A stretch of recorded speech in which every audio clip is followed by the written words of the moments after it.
Well, obviously, Carl was out with me last night, and he saw that he knows I'm a ladies' man, and that was obvious. Carl, you could see the vibe around me, couldn't you? When when the chicks were talking to me.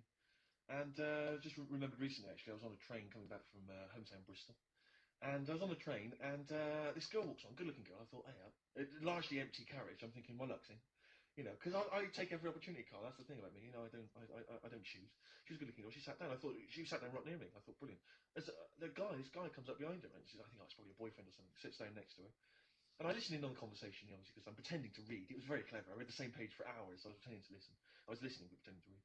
And I realised that it's not her boyfriend or anything. It's just some guy she's met on the platform. And I'm thinking, brilliant. If she's the kind of girl who's just going to start talking to someone, on a platform, on a train, brilliant. I'm going to be in here. Because he was only going one stop. So I'm thinking, what's the worst that can happen? He'll nick off. I'll get chatting to her. And who knows? I could join the... is there a train equivalent? Foot High Club. The Foot High Club. Brilliant. And so I'm excited, I'm listening in. And it turns out that they're both kind of graduates who just finished university, or they're coming to their finals or something. And they're chatting away, and he's making a couple of witticisms, and she's kind of tittering at his jokes. I'm thinking, well, I'll tell you this, if she's laughing at this kind of material, I am going to blow her away, with my kind of anecdotes and wry observations, It was weak stuff, I got to be honest. Really? He was coming out with nothing. He was running on empty, as far as I'm concerned. Yeah. And she was loving it. So I'm thinking, brilliant, I'm going to be right in here. And then they get moving on to higher brow things, and I think she was going to study kind of Marxism or something like that, or communism, something. And she was asking him, by way of conversation, she was asking him what he knew about Marxism, And he was fumbling for his vague knowledge of it that he had in his life. And I'm just sat there thinking, come on, love, in any given capitalist environment, the proletariat will revolt against their oppression by the bourgeoisie, and after a brief period of socialist rule, emerges a classist society governed by community cooperation. Well, if that sort of talk wouldn't get a woman hot, I don't know what you'd use. If Marx and Engels is not going to get a woman sweaty down below, then nothing is. So my name is. You're just biding your time. Exactly. I'm just going to go in for the kill any minute. Yeah. So anyway, it comes to his stop. Right, he gets off. I'm thinking this is a piece of cake, and he gets off, and off he goes. He walks off, and I'm thinking brilliant. And I thought, I'll wait. I'll wait till the train's pulled away. I'm not going to leap in straight away. No. And he comes back along the carriage, and I'm thinking, hang on a minute. He goes, listen, do you mind if I give you my email address? Oh. Right.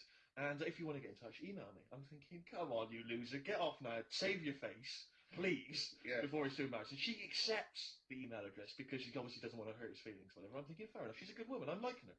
I'm thinking, that's my kind of girl. So anyway, he gets off. I'm sat there, the train pulls away. I'm thinking, I'll wait a few minutes, I'll just give it some time. Her phone rings. It's her friend on the phone. And she starts saying it, and I was listening in, and she was going, just met a guy on the train. I'm thinking, that's true enough. She goes, he was a good-looking guy. I thought, you're having a laugh, love.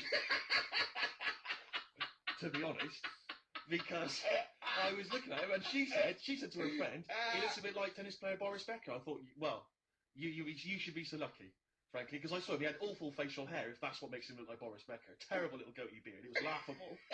I thought, I don't know. And then she goes to think, and she's like, I met him, we got chatting and stuff. And she was going, it's not often that you meet someone, generally in life, who's, kind of thoughtful and intelligent and funny. I thought to myself, I'm not even going to waste my time with you, love. Frankly, if that's what you thought of him. You just walked away. And I'll be honest with you, I didn't even bother talking to her. No, you didn't even waste my time with her. If she thinks that bloke is not only great looking, but funny and intelligent, and she got on well, and he was polite, and it was a chance meeting, and he thought, and she thought that you were like a freaky looking dog who didn't even have the nerve to speak. That is what she thinks, then I don't want to know it. I couldn't. You walked away, and good luck to you. And I have my dignity intact. Yes, and she's nothing.